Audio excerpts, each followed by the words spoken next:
Katakan kanan kiri, salam sehat. Tuhan Yesus berkati. Ya, puji Tuhan. Di tengah keadaan situasi kondisi saat ini, tapi orang percaya tidak pernah gentar, tidak pernah tawar hati. Karena Amsal katakan kalau tawar hati kecillah kekuatan. Amsal 18 katakan orang yang semangat yang mampu menghadapi penderitaan. Sebabnya kita harus yakin sebagai orang percaya Tuhan menjadi pegangan bagi kita. Tuhan menjadi pengharapan bagi kita. Tuhan menjadi yang utama di atas segala kehidupan yang kita jalani ini. Apapun kesibukan situasi kita dalam pekerjaan, dalam bisnis, dalam usaha,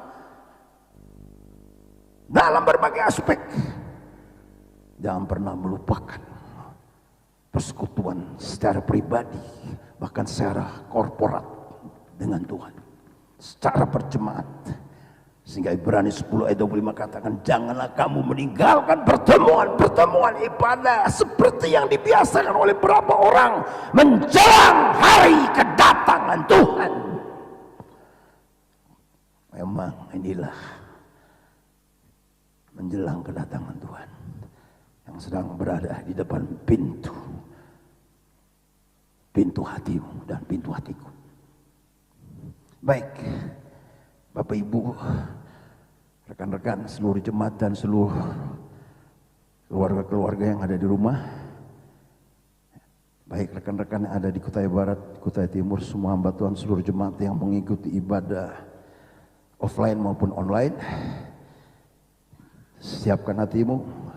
Firman Tuhan berbicara bagi kita semuanya pada hari ini. Mari kita melihat Lukas pasal 10.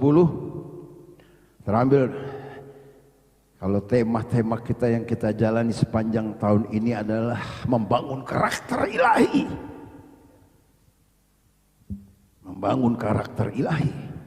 Dan berapa minggu yang lalu setiap khotbah dengan tema berakar dalam firman Tuhan. Dalam minggu pertama, minggu kedua, hidup saleh. Dalam minggu ketiga, manusia baru. Minggu keempat, hidup jujur. Dan sekarang kita masuk dalam minggu pertama, ya, bulan Maret ini. Maka kita akan baca dari Lukas 10. Sudah dapat katakan amin? Ayat 29 sampai dengan 37. Ayat 29 sampai dengan 37. Perikopnya orang Samaria yang murah hati. Mari kita bangkit berdiri sebagai satu sikap penghormatan akan firman Tuhan. Sebagaimana Yesus selalu di bait Allah membacakan hukum Taurat, dan semua umat Tuhan, orang percaya, berdiri menghormati hukum Taurat firman Tuhan. Lukas 10 ayat 29 sampai dengan 37 kita akan baca bersama-sama. Bisa juga ditayangkan di LCD. Ya. 1, 2, 3. Tetapi untuk membenarkan dirinya, orang itu berkata kepada Yesus, dan siapakah sesamaku manusia? Jawab Yesus, adalah seorang yang turun dari Yerusalem ke Yeriko. Ia jatuh ke tangan penyamun-penyamun yang bukan saja merampoknya habis-habisan, tetapi yang juga memukulnya dan yang menyalahkannya setengah mati. 31. Kebetulan ada seorang imam turun melalui jalan itu. Ia melihat orang itu, tapi ia melewatinya dari seberang jalan. Demikian juga seorang Lewi datang ke tempat itu. Ketika ia melihat orang itu, ia melewatinya dari seberang jalan. Lalu datang seorang Samaria yang sedang dalam perjalanan ke tempat itu. Dan ketika ia melihat orang itu, tergeraklah hatinya oleh belas kasihan. Ia pergi kepadanya, lalu membalut luka-lukanya, Sesudah ia menyiramnya dengan minyak dan anggur, kemudian ia menaikkannya itu ke atas keledai tunggangannya, lalu membawanya ke tempat penginapan dan merawatnya. Keesokan harinya ia menyerahkan 2 dinar kepada pemilik penginapan itu, katanya, rawatlah dia, dan jika kau belanjakan lebih dari ini, aku akan menggantinya waktu aku kembali. Siapakah di antara ketiga orang ini menurut pendapatmu adalah sesama manusia dari orang yang jatuh ke tangan penyamun itu? Jawab orang itu, orang yang telah menunjukkan belas kasihan kepadanya. Karena Yesus kepadanya, pergilah dan perbuatlah demikian. Amin. Puji Tuhan. Silakan duduk. Tepuk tangan untuk firman Tuhan yang kita telah baca dan kita telah dengar. Dan melalui ayat pembacaan ini diberi tema murah hati. Katakan kanan kiri, murah hati. Ya. Lihat sekali lagi, murah hati. Lihat kanan kiri, murah hati. Jangan lihat saya. Ya. Bapak Ibu sidang jemaat yang saya kasih dalam nama Tuhan Yesus Kristus, banyak orang berpikir orang yang murah hati itu ya, orang yang royal, orang yang sering memberikan sedekah, dan orang yang tidak pelit.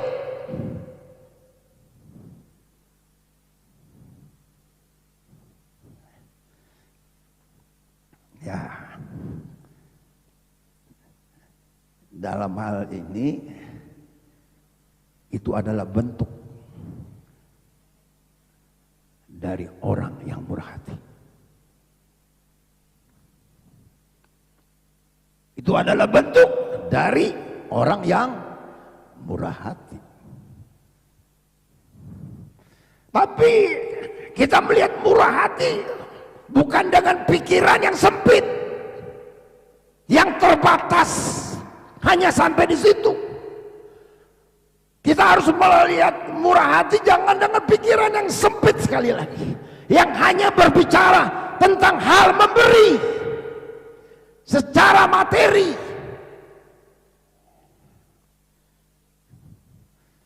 Ya. Jadi kalau kita melihat bagaimana dalam pembacaan firman Tuhan ini menantang saudara dan saya, bukan hanya hal materi saja. Kalau kita baca dalam kamus, maka kita akan menemukan di sana bahwa murah hati ini didefinisikan dengan sebuah perilaku, ya, sebuah perilaku yang mudah memberi, yang mudah memberi, yang suka, tidak pelit,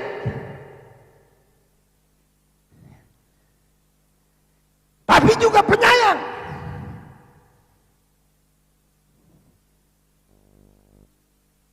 Orang murah hati juga penuh kasih. Orang yang murah hati suka menolong dan baik hatinya. Jadi kemurahan hati itu tidak hanya dilihat dari sudut finansial, dari sudut soal uang, terlalu luas, terlalu banyak kemurahan hati yang kalau kita renungkan dari apa yang dikatakan, apakah kita termasuk orang yang menjadi bagian di dalam murah hati itu atau sebaliknya? Kalau mudah memberi atau sebaliknya mudah bersungut-sungut.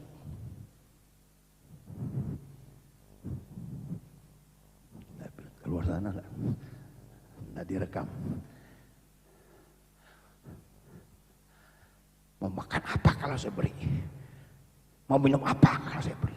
Mau pakai apa kalau saya berkorban?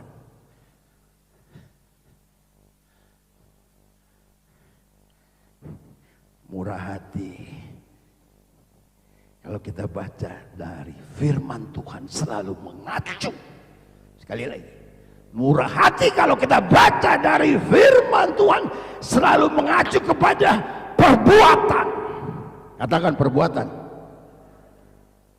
Dari sikap, perilaku,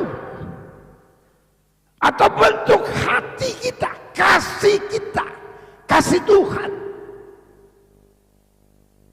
yang telah mengubah hati kita tadi, pujian tadi.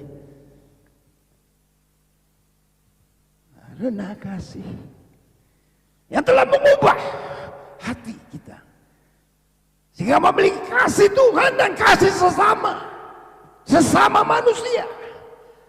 Sebabnya dalam Matius 22 ayat 37 sampai 40 selalu diingatkan tentang kasih.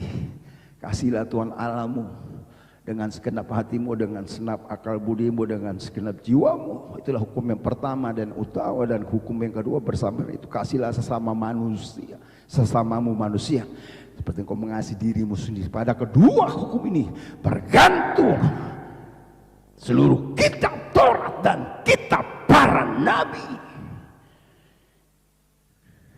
Saudara bisa mengasihi karena engkau punya pengalaman kasih dengan Bapa ilahi, karakter ilahi yang merubah engkau karena kasihnya, karena kemurahannya, karena anugerahnya. Aku hidup sampai hari ini. Engkau bisa bayar kasih Tuhan dengan kekayaanmu, dengan kepintaran, dengan segala apapun yang kau miliki. Bagi Tuhan tidak ada arti. Yang Tuhan perlukan hati.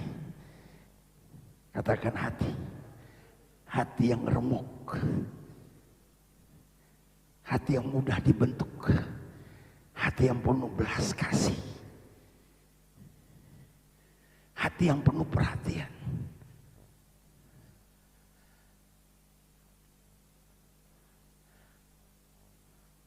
Hati yang dikerjakan.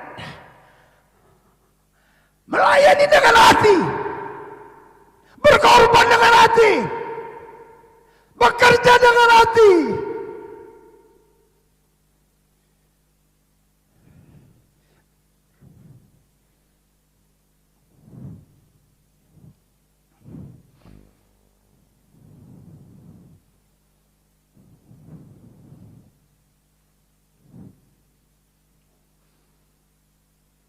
Karena melayani Tuhan dengan kasih itu sangat kuat, memiliki kaitannya antara Tuhan dengan manusia, memiliki kaitan yang sangat kuat hubungannya, nggak bisa terpisahkan, nggak bisa terpisahkan. Itu sebabnya ada pujian. Kalau ku hidup bagimu, hatiku tetap menyembahmu. Dunia tak bisa menjauhkanku dari kasihmu. Kalau ku hidup bagimu, mataku tetap memandangmu. Dunia tak bisa menjauhkanku dari kasihmu. Gak bisa, saudara. Orang percaya itu gak bisa dipisahkan dengan kasih. Karena Allah lebih dulu mengasihi saudara dan saya.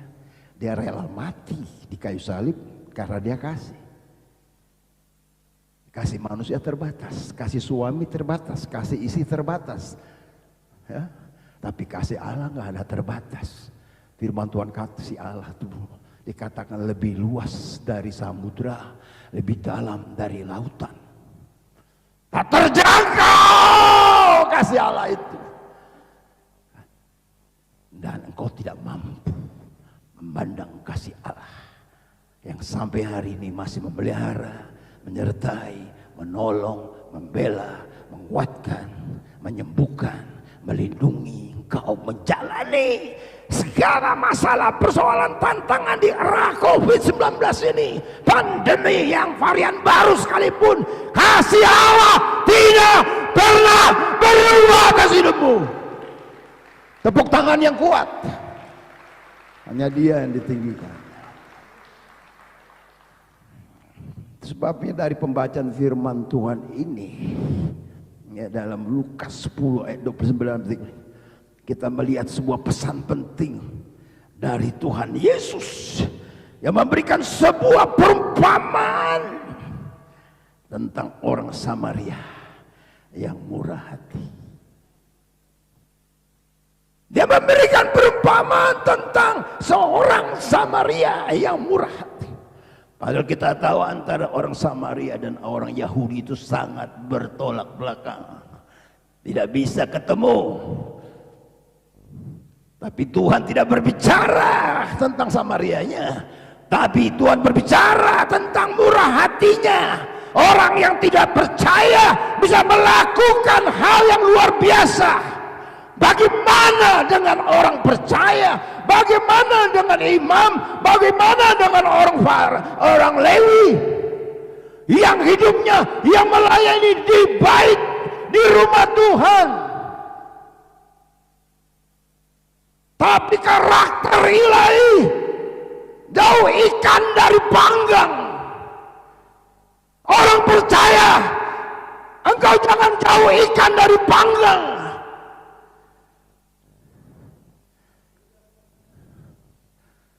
Kau katakan kau orang percaya, kau anak Tuhan, boleh saja, tidak ada yang pernah larang. Sebabnya kalau berbicara murah hati, apa yang dapat kita pelajari dan teladani dari firman Tuhan ini ada tiga. Ada tiga hal pertama. Katakan ada tiga. Katakan ada tiga. Yang pertama, baca, memberi tanpa membedakan. 1, 2, 3. Sekali lagi, 1, 2, 3. Dari ayat Lukas 10, dari pasal 10 ayat 33 ini, ya, orang yang murah hati selalu memberi tanpa ada orang murah hati. Jadi ayat 33 ini kalau kita baca, nanti sudah kita baca tadi, karena waktu disimpulkan, dinyatakan orang yang memberi tanpa membedakan. Baca penjelasannya 1, 2, 3.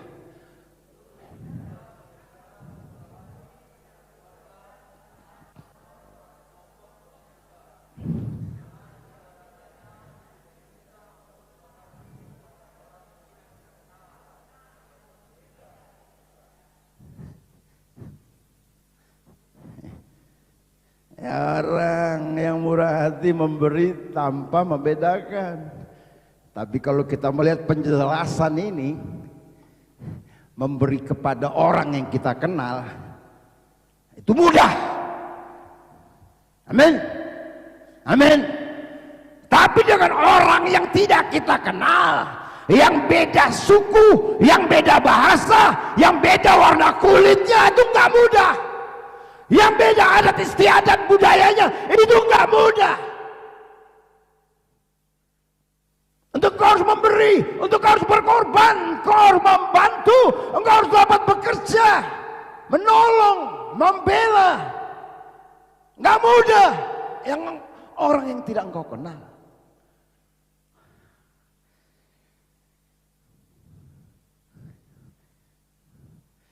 Tetapi tidak ada pilihan lain bagi saudara dan saya. Engkau harus melakukan. Engkau harus mampu memberi tanpa membedakan. Tidak ada pilihan lain, katakan tidak ada pilihan lain. Kau harus lakukan, katakan kau harus lakukan.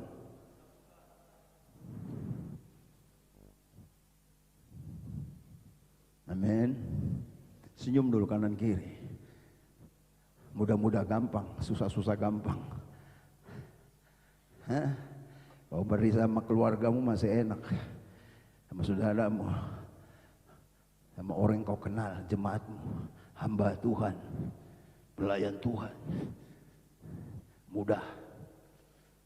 Tapi kalau engkau nggak kenal, tidak ada angin, tidak ada hujan, kau harus bantu orang yang tidak engkau kenal, datang mengemis, datang meminta, mohon belas kasihan, mohon pertolongan. Siapa ini? Janggut lagi dia, berjanggut hitam lagi, dengan kaki celana bajunya 3/4.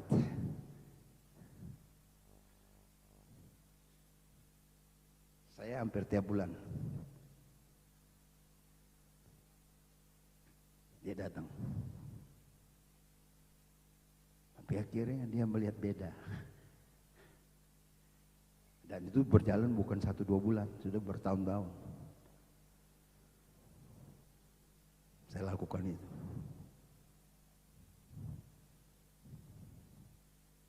Tanpa membedakan. Kau harus memberi tanpa membedakan. Tanpa pilih kasih. Tanpa tebang pilih. Dan kau harus berkorban, katakan kau harus berkorban.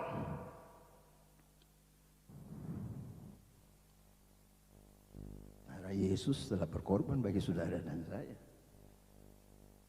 Engkau dipanggil bukan hanya percaya kepada Kristus diselamatkan dalam Filipi 1:29, tapi juga engkau dikaruniakan untuk menderita.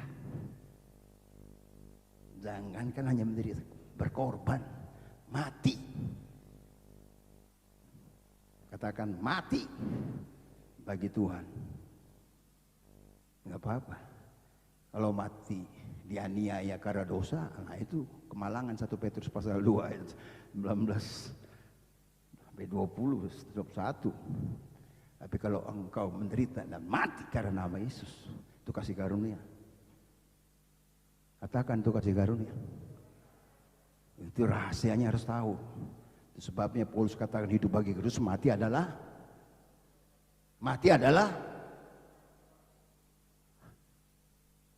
berani. Hidup bagi Kristus, mati adalah untung. Kalau bisa hidup 1000 tahun lagi, kata pujangga siapa? Jadi kalau engkau nggak sungguh-sungguh sebagai orang percaya yang memiliki kasih Allah, engkau susah memiliki murah hati untuk memberi tanpa membedakan, susah. Tapi kalau engkau orang percaya, tidak ada pilihan lain. Engkau harus melakukannya. Engkau harus mengerjakannya. Engkau harus menabur. Dan apa yang kau tabur, itu yang akan kau tuai. Filipi 4 ayat 5. Baca. Filipi 4 ayat 5. 1, 2, 3.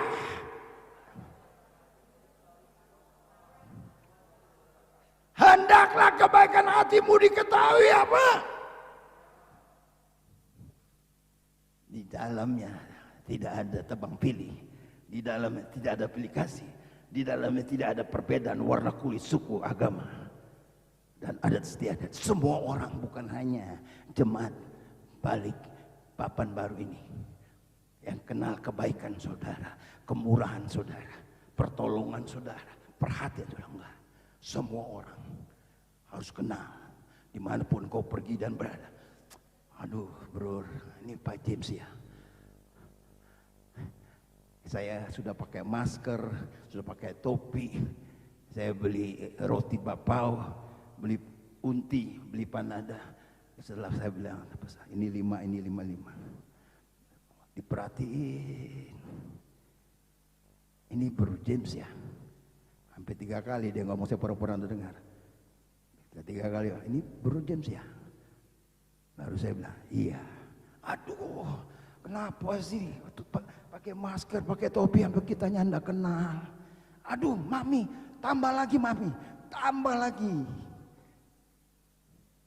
Bayangkan dia jualan hanya untuk hidupnya, tapi dia dengar dia berbuat baik. Biar kebaikanmu dikenal orang. Amin. Amin. Katakan, biar kebaikanmu dikenal orang. Yang kedua, waktu berjalan terus. Klik, baca. 1, 2, 3. Memberi tanpa. Orang yang murah hati kalau memberi tanpa hitungan. Baca penjelasannya. 1, 2, 3. Baca penjelasannya.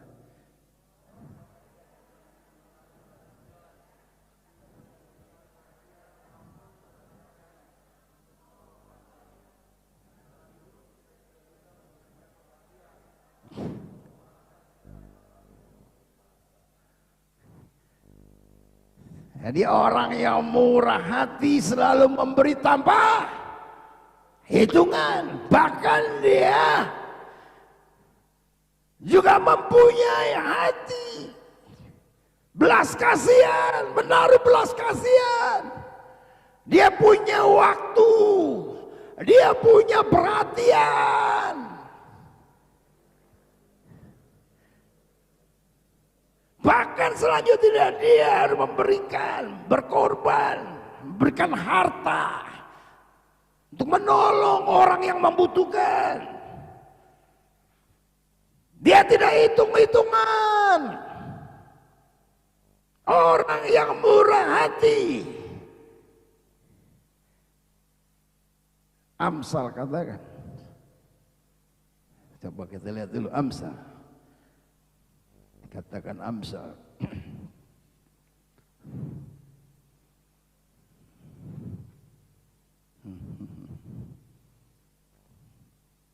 Amsal 11 ayat 24.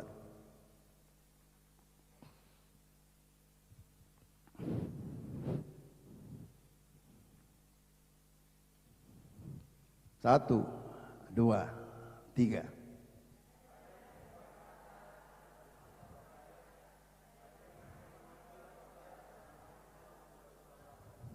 Sekali lagi, 1, 2, 3.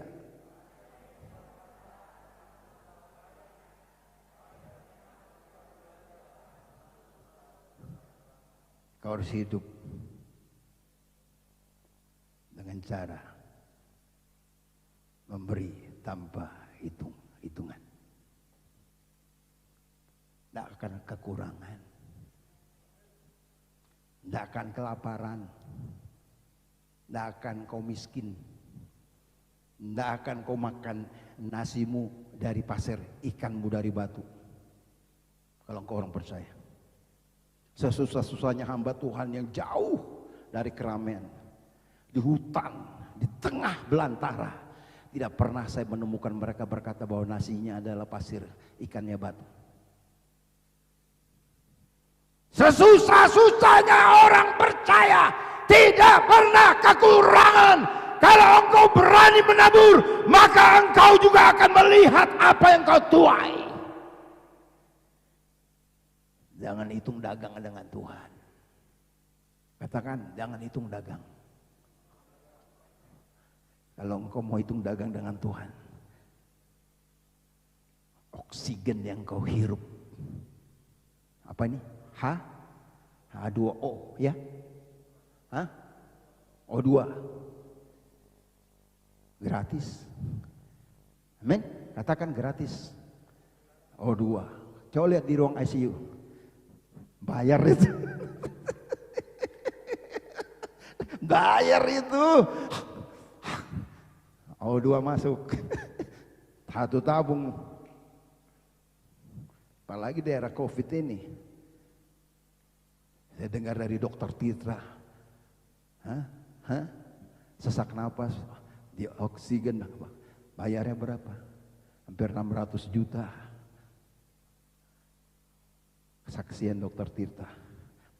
Ini ada seorang yang berkata nggak percaya sama COVID. Dia memang berangkat dari Palembang balik ke Jakarta, semua baik, kita berjalan 1 minggu.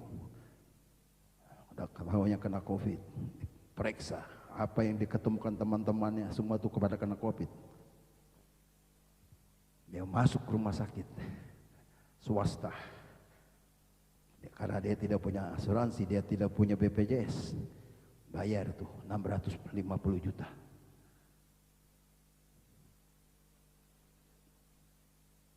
Saudara terima O2 gratis. Jadi jangan hitung-hitungan dengan Tuhan. Katakan jangan hitung-hitungan dengan Tuhan. Karena Tuhan berkata ada orang menyebar harta tetapi bertambah kaya. Saya kaya. Lihat dong. Amin. Lihat saya. Saya kaya. Kaya dengan sukacita. Kaya dengan iman. Kaya dengan apa? Senyuman. Enjoy. Kok awet muda katanya. Saya bilang, Om Jen tambah potong rambut pendek, tambah kayak anak muda. Saya bilang, jangan sampai didengar tantemu.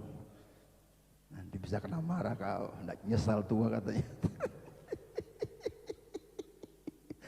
Saya kaya dengan damai, tenang.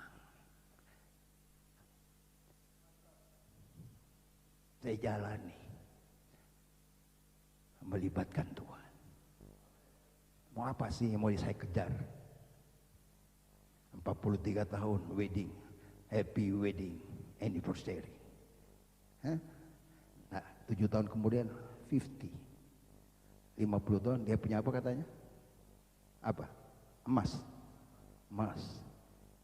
Baru nanti ada intan, ada lagi berlian. Tapi saya terakhir dengar yang 100 tahun itu merah delima. Seorang hamba Tuhan kupas, kamu sekian tahun intan, sekian tahun berlian, yang 100 tahun yang terakhir saya dengar merah delima. Wah, saya sudah punya merah delima. Sebabnya saudara jangan bersungut-sungut. Kau muda tua, kelihatan yang muka-muka tua ini. Ya faktor U kan. Tapi kalau kita dengan sukacita, kita praise the Lord, muji nyembah, hati yang gembira adalah obat yang manjur, semangat yang mengeringkan. Tahu kuncinya. Jadi kalau memberi dengan sukacita, orang tahu ada rahasia, sudah punya kunci kok. Kunci kerajaan surga sudah ada. Masih bersungut-sungut. Dia yang enak, gue yang susah. Dia yang kaya, gue yang miskin. Jalani saja hidupmu kayak gitu. Tapi kalau kau tahu kuncinya, Tuhan akan bawa lebih jauh lagi. Pengalaman dengan dia, dan engkau akan terkagum-kagum.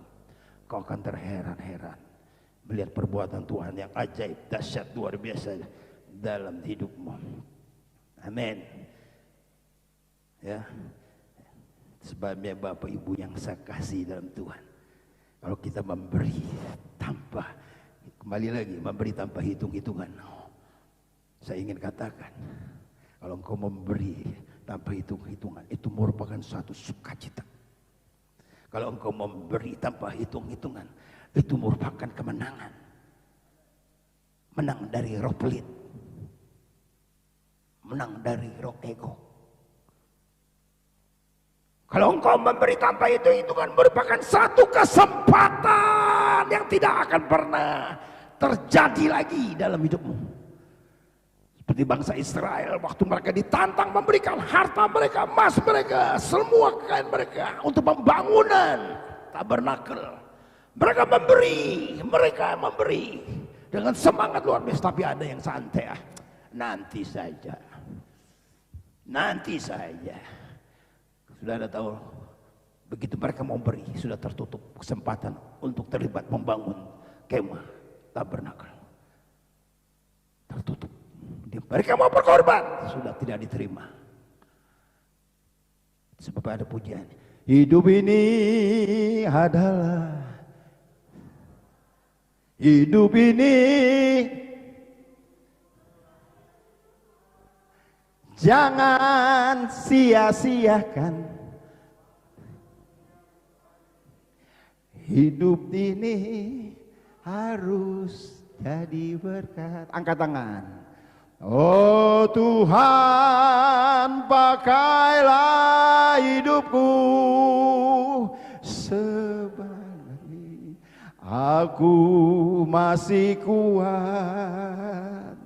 Bila saatnya nanti ku tak berdaya lagi, hidup ini sudah jadi berkat. Tepuk tangan bagi Tuhan. Darah harus jadi berkat. Katakan kanan kiri. Ngomong kanan kiri, harus jadi berkat. Poin yang terakhir, ketiga, LCD. Baca 1, 2, 3. Memberi tanpa pamrih. Lukas 10 ayat 35. Orang yang murah hati pasti memberi tanpa pamrih. Baca penjelasan. 1, 2, 3.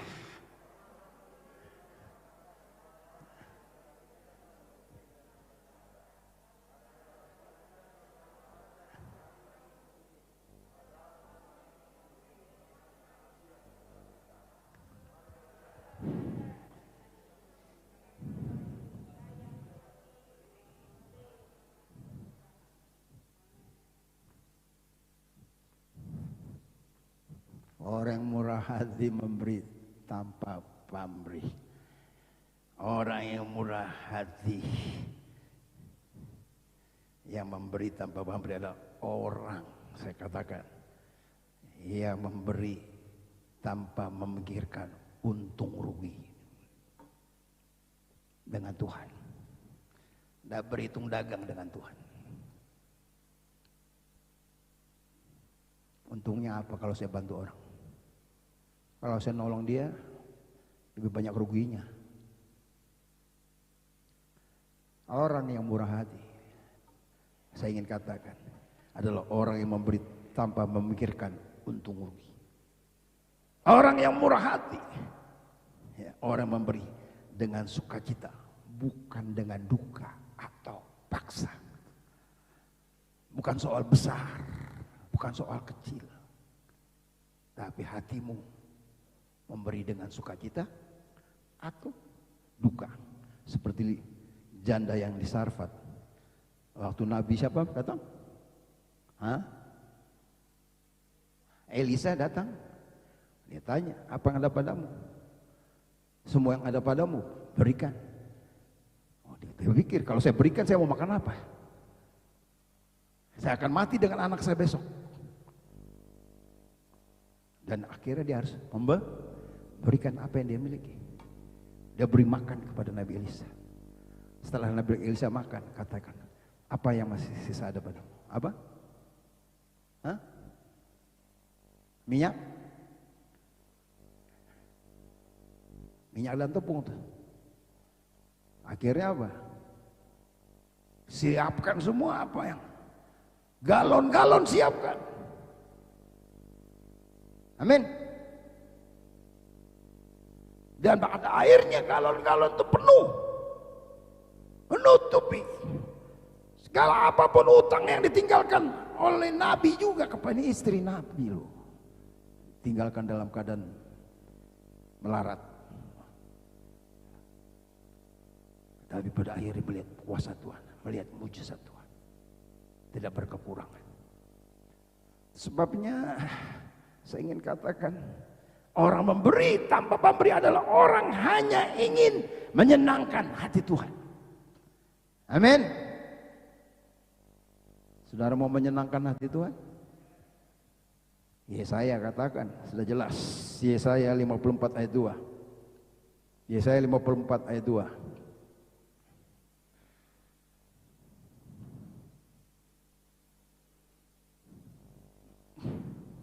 Baca satu. Yesaya 54 ayat 2. What happened? 1, 2, 3. Lapangkanlah tempat kemahmu, bentangkanlah tenda kediaman. Janganlah menghemat, panjangkanlah tali-tali kemahmu dan pancangkanlah kokoh patok. Kau harus memberi hanya untuk menyenangkan Tuhan. Lapangkanlah tempat kemah dan engkau akan mematuk. Kasih kuasa Tuhan terjadi. Sebab Bapak Ibu jemaat yang saya kasih dalam Tuhan, marilah kita mau belajar pada hari ini ya untuk bisa menghidupi gaya hidup mengasihi lewat memberi atau murah hati. Amin. Tuhan Yesus berkati.